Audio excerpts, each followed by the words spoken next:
Welcome to a new episode of Hey Member, the podcast of the Swedish-Polish Chamber of Commerce. And today by my side I have Magdalena Adamczuk. Magdalena is an expert in financing grants, subsidies. She's the co-founder and the head of EU grants department at Grants.Capital. So welcome, Magdalena. It's great to have you on the show here today. Hello, everyone. Thank you very much for having me here. So I would like to start just to let you tell me a little bit more and tell the viewers a little bit more about yourself and about Grants.Capital. Right. So what I'm basically doing, on day-to-day basis, I help companies to apply for EU grants.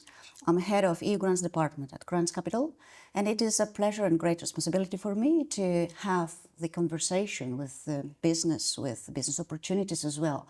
Because this is not only about the business itself, it's also about business ideas, possibilities, business to be developed, not really existing just yet.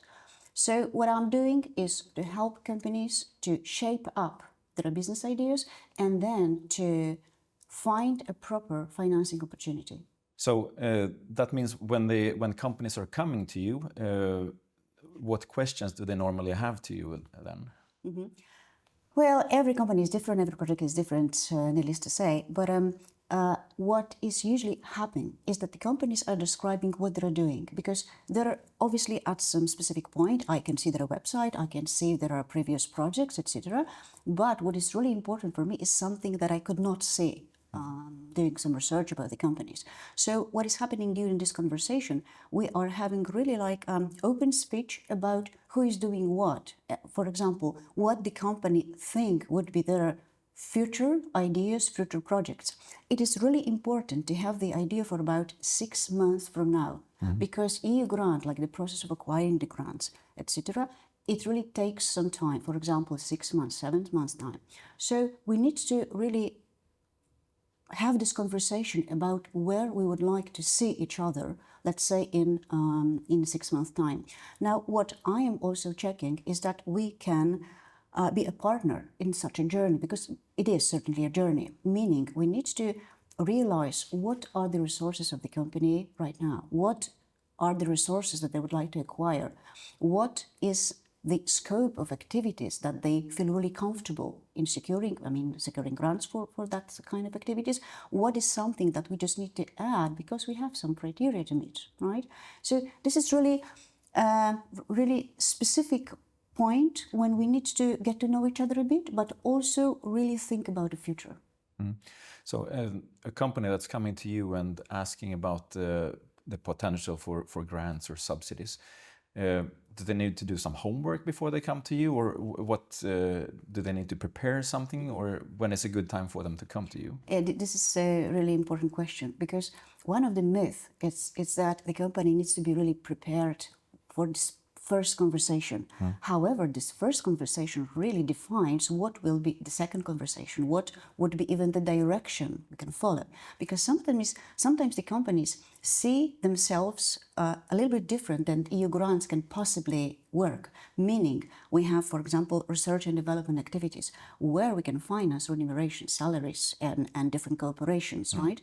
And we have some EU grant opportunities where we cannot finance that kind of expenditures, meaning that the company should know what is their goal, what are their business goals, and then we can translate it into EU grant possibilities. So if I were to advise someone to prepare before such first meeting, first conversation, is to, I would say, prepare a list of business goals, like where you would like to be in the future, in 6 months time, in 1 year from now.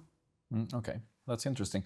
Obviously, financing is a crucial part of everybody's growth journey, and not the least when it comes to international relations. So Swedish companies in Poland and Polish companies in Sweden as well. What's your background, and what brought you to start this company to start with? Right. First of all, I am a financial analyst, meaning that for over 10 years I was working with financial models, with financial efficiency indicators, etc. So whenever I am having discussion with business, this is the financial indicators that really matters for me, because I think this is the crucial part for my partner in such a conversation. And I am also an innovation expert with one of the institutions, not active now because I'm helping companies to apply for e-grants, but combining all those forces, I would say this financial approach and this innovation approach, that gives me a clear picture of what I am looking for. That's why I said that the meeting with the company, the conversation, is a point when we can get to know each other, because I'm really open to explain what is my point of view when it comes to helping companies. There are some companies that probably it would not be a good decision to help them right now, because probably the goals are not combined with EU grants, right? We need to clarify it, right? So it's important for two parties to get to know each other and to know what could be achieved. Because, as I mentioned, we need to wait for the result. We need to really prepare for application. And you ask about the preparation. Usually we have like the agenda, like the budget, the agenda that we would like to describe in the application. And then we are sharing the work between the business, I mean the client, and between my team. Because there are some things that the company needs to provide. I mean, they are the only, this is the only way to have those data, the information. But it is also my team background that help to set the direction of, for example, other descriptions. Even when we think about, because we can develop the product, we can enter some foreign markets, we can do many activities. We can replace some, let's say, the plant, the equipment in the factory, etc., its production lines, etc. We can really make many changes in the business. So the way to achieve this proper coherent agenda is to listen to each other and to describe who is doing what. Okay, so these are all related to the goals of the company, and if you would look at that in a broader perspective, what are the most common sort of goals or challenges or ideas that companies are having when they start to speak to you? Right. First of all, I think they try to limit themselves.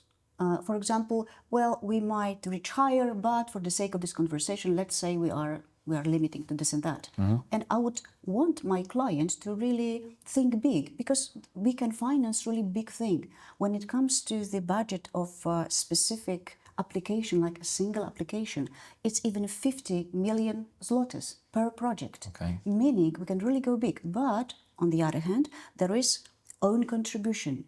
And it takes about 30, sometimes 40% of the grant. So I would like my clients to think big and to be responsible when it comes to the finance own contribution. That's why I usually look at my clients from this financial perspective.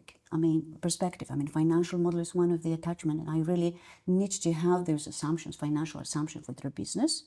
And then we can work on the project itself. It could go big, it could go small, whatever suits my client. And I suppose there are some specific areas which are more likely to get grants or subsidies or financing. What are some of the key areas? Like I'm thinking innovation, sustainability. What are some of those key areas? Right. There is a reason there is innovation word coming up for the third or fourth time right now. Right. Innovation is one of the key points. That's why I think that the way I am looking at innovation really works with EU grants, and it helps me a lot. I think it helps also our clients to understand if they are innovative or not. Innovation is one thing, but also developing the product, because innovation usually is like something that we can work, but it should be placed on market, should be developed further. So going abroad, for example, is one of the way of helping the application to be perceived really globally. because whenever we have innovation, we can spend a lot of money, a lot of time and effort to make up something, to produce something, the innovation, but then we need to distribute it, we need to share it with our clients. For this reason, taking care of the market, entering the markets. And it is really important also to have proper partners to enter foreign markets, right? For this reason, the chamber that is hosting us today is really a perfect environment, perfect ecosystem to have partners to help the innovation to spread, to help the innovation to be even spoken about, to be presented, etc. Because we need to have the clear channel for our innovation to be distributed. I mentioned financial model. This is one of the ways that institutions understand what is our business, because we have a product, we have the innovation, the product, but now we need to make money on it, as simply as it sounds, right? And the way of making money out of our innovation is to having our clients, is to distributing it. Right. So in this context, what are some of the opportunities and key opportunities for maybe both Polish companies and for Swedish companies when it comes to financing opportunities? This is a crucial thing that you're asking right now, because in order to acquire EU grants, you can have your business operating anywhere in the world, like almost everywhere in the world, but let's say that for the sake of this conversation, that you could be placed in Sweden, you could be placed in Poland. The key requirement is that you need to have a company registered in Poland, right? And once this is secured, you can apply for any grant, any EU grant that Polish institutions are distributing. Now, 2026 is really a perfect year, 2027 as well. Those are perfect years to apply for EU grants. Why? Because we have so-called learning curve, meaning that the institution, they need to really understand, even the institution, even though they are perfectly experienced in distributing EU grants, but each financial perspective has its own rules. We are now in one of those financial perspectives, and the Polish institutions are now really ready, this is what I can see from my experience, to distribute EU grants. So if we're applying 26-27, probably there are big chances that we will have this grant, because institutions already know what to expect. They know what kind of things are required from the business, right? And as I mentioned, every financial perspective is different. So right now, what I can recommend, we have R&D grants, meaning research and development grants, really for financing salaries, for financing subcontracting, for financing going abroad. This is really a crucial thing. And sometimes when we have, I would call it like a title, the name of the grant, it tells really nothing about what is there. We have R&D grants, but what we could finance is, for example, going abroad. We have EU grants for companies, for producing things, for changing our technology, broadly speaking. So if there is a company who thinks about that kind of expenditure, that kind of business goals, that are really welcome to look around. But unfortunately, as I mentioned, even the titles, even the subtitles are not quite intuitive, I think. And usually our clients are saying, I thought it was about something completely different. So they say, I'm not really prepared because I thought we were discussing this and that. And we are saying what you can finance is something different. Now let's look again at your business goals. Let's look again who you are, where you would like to see your business in a year or 6 or 7 month time. So we have R&D, we have many grants for production, we have many grants for ESG, we have many grants for so-called clean label, whatever that means, because we can prepare new products, we can prepare new technology.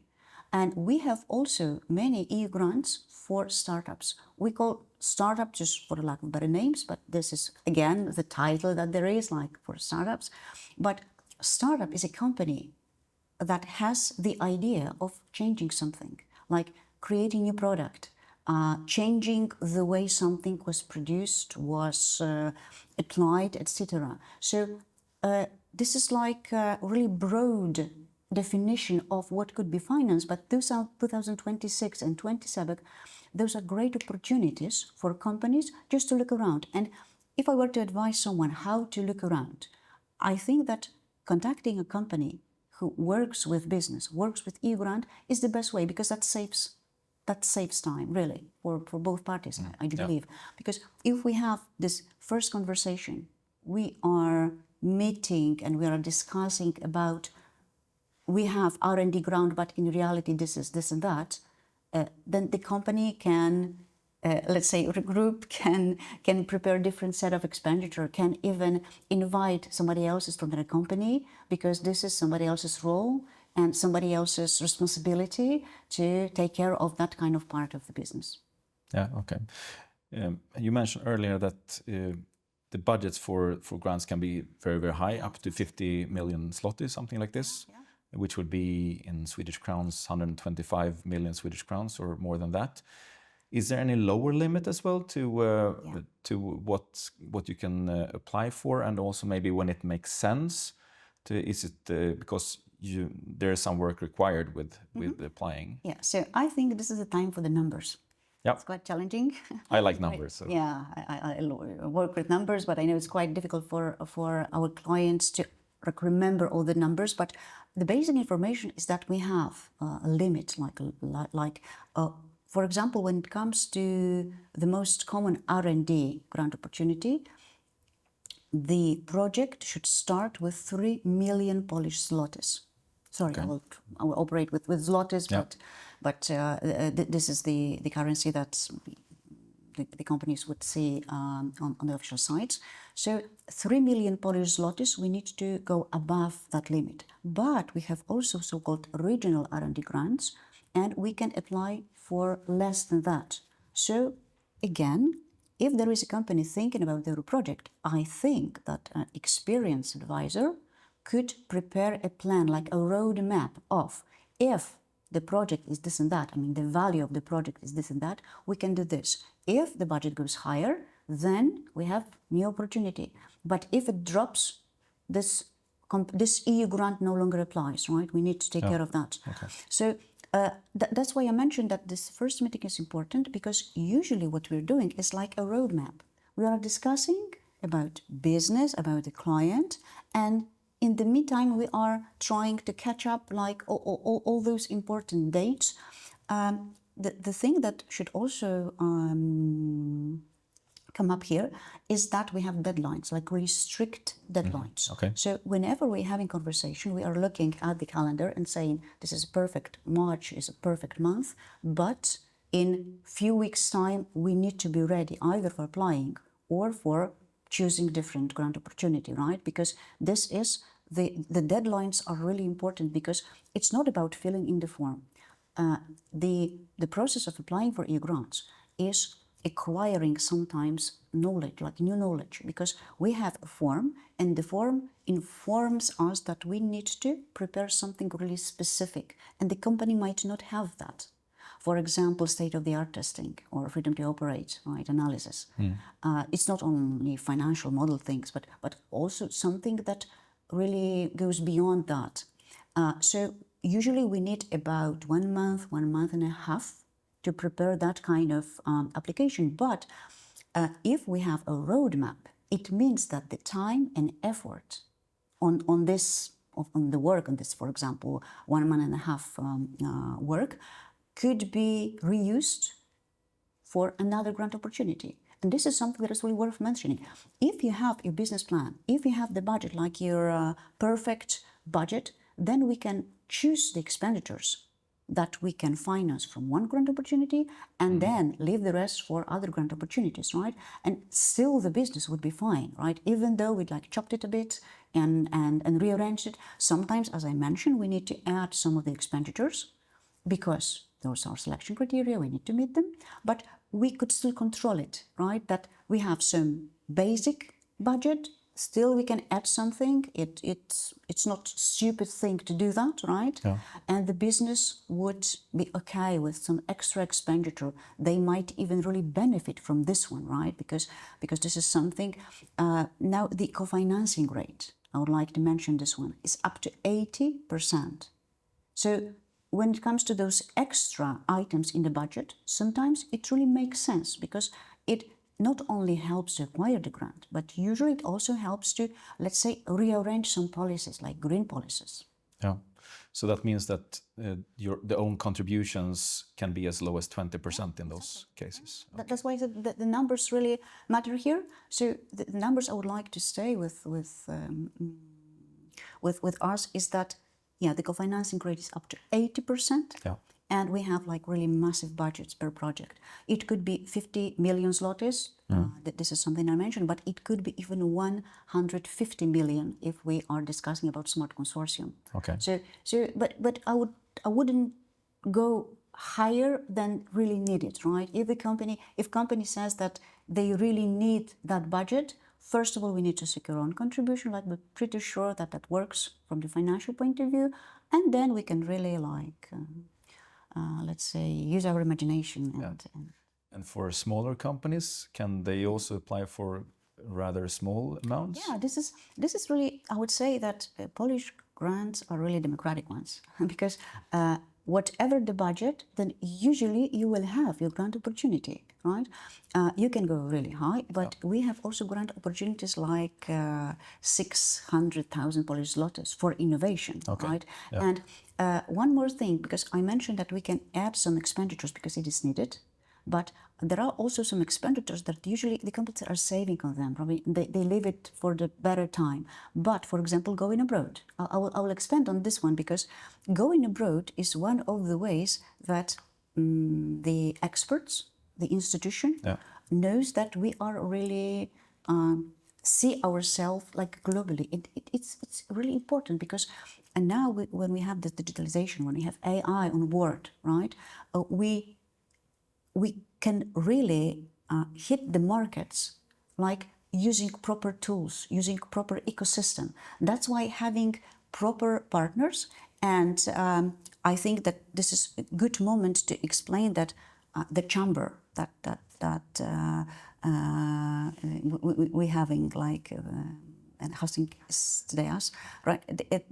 We have these opportunities, we have our partners that could help us to understand better foreign markets, because it's not only about us saying that we will be there. Somehow we will be there, we will have our clients there. We need to have this proper network of advisors, proper network of actions of marketing, right? And we have EU grants securing money for marketing, for proper actions just to place us there. For this reason, I think that opportunities and ecosystem like even explore markets I think it's within our reach, within the chamber, to talk to each other, to get to know each other. I think this is like a perfect opportunity to support some actions that will be needed in this EU grant process. Yeah, and it's interesting that we're starting to speak about the chamber and Sweden as such. Why is the Swedish market and Sweden important for you? Yeah. Grant.Capital has two departments, e-grant department and tax and law department.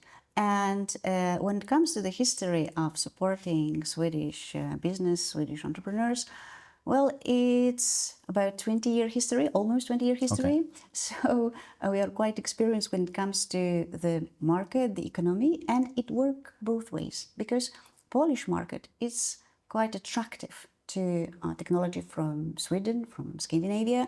And I mentioned that EU grants are accessible for companies from all around the world, but they need to be registered here.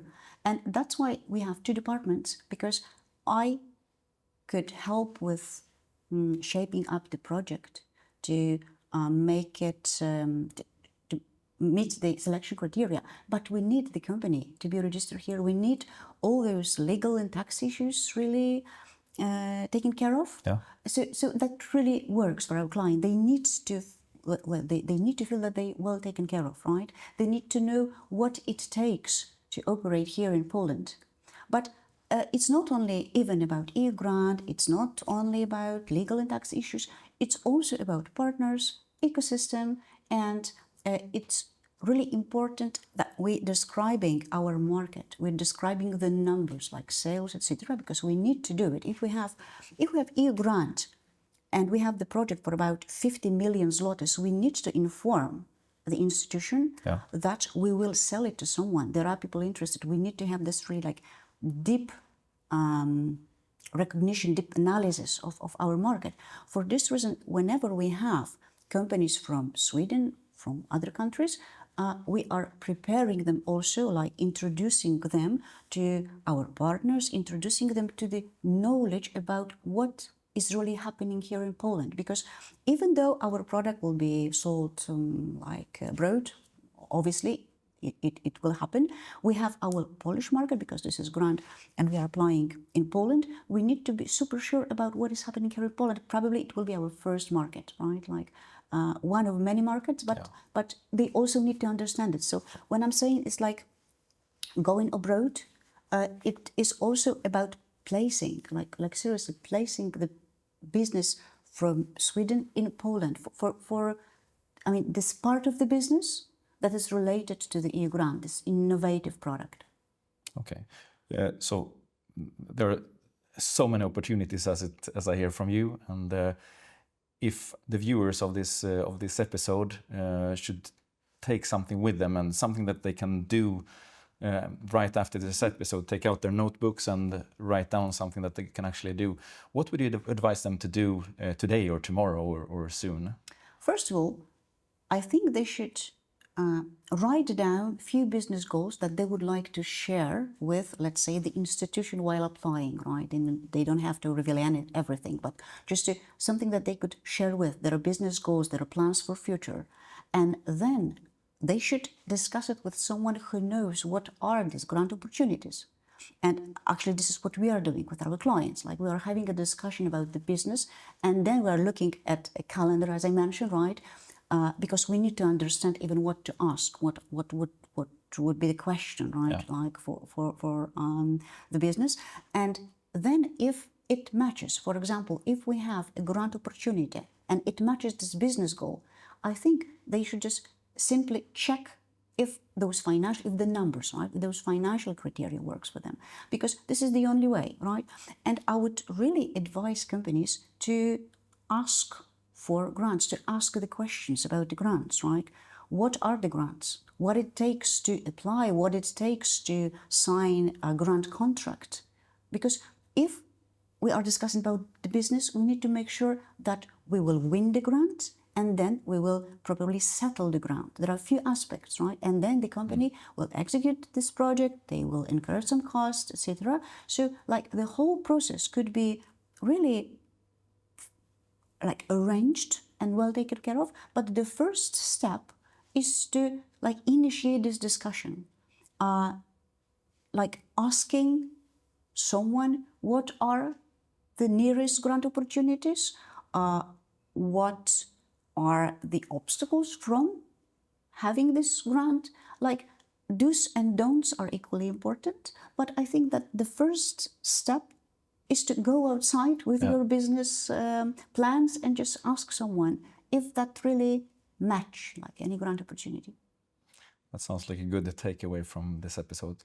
So to close this conversation on a bit of a personal note, when you're not helping companies to secure the financing, what are you doing then? Right, I think I'm pursuing to my two sons. Right, I'm trying to keep up with them. It's quite difficult. And I'm not sure I'm doing that properly, but I'm really trying. Sure you so are. Yeah, that's one of my activities. And then I think that visiting places is one of my the thing that really keeps me going. And as I mentioned, I have innovation on board, I have financial analysis on board, and I'm really happy for my clients. I really enjoy the projects my clients are having. I'm really engaged in that thing. So I think that going abroad, visiting places, is a safe way for me to have like a breathe in and breathe out from all those technology we have. I usually work with digital products. So I have AI and digital solutions all around me. So it's really important for me to have some nature, like outside, to have my time off, not surrounded by those digital solutions. Even though I think that digital tools, AI, and really the technology that is, I would say, exploding, is really important, and it really helps. Like eventually, it really helps. And I'm really happy that startups, because I love working with startups, that startups are developing something. Sometimes it's like a small project, but with the potential of changing like global processes. And I'm really happy with that. That's what I'm doing like really on my daily basis. So when I'm not doing that, when my clients are not changing the world, I like to visit places. Oh, that's good. And the nature is good also from a Swedish perspective. Yeah. Nature is very important for us. I made some notes in my head.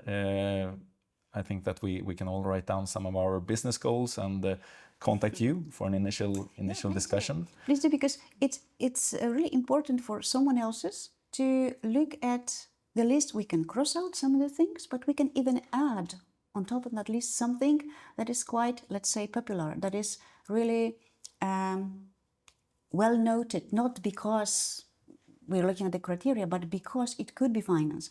We don't have to postpone it for better times, right? Here and now, we can do many things, like we don't have to wait for some of the things, because I would say 80% co-financing rate sometimes makes the difference. Right? Yeah.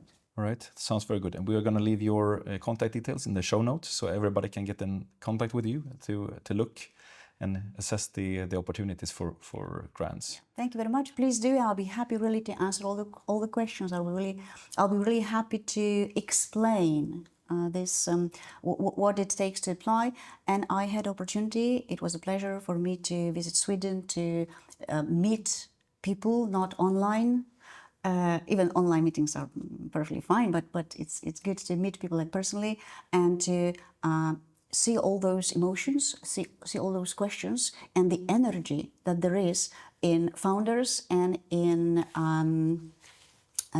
innovators, I would call them, right? Yeah. So I'm really open for such conversations, and if you feel that you have like an idea, not project just yet, but the idea of the project, you can really discuss it with me. Yeah, great. Thank you so much for the conversation, Magdalena. Thank you. I'm looking forward to see you at the chamber events in the future. Thank you very much. Thank you. Thank you. Thank you for watching this episode of Hey Member. Make sure to subscribe to our YouTube channel and look into both past recordings and our future episodes that will soon be released.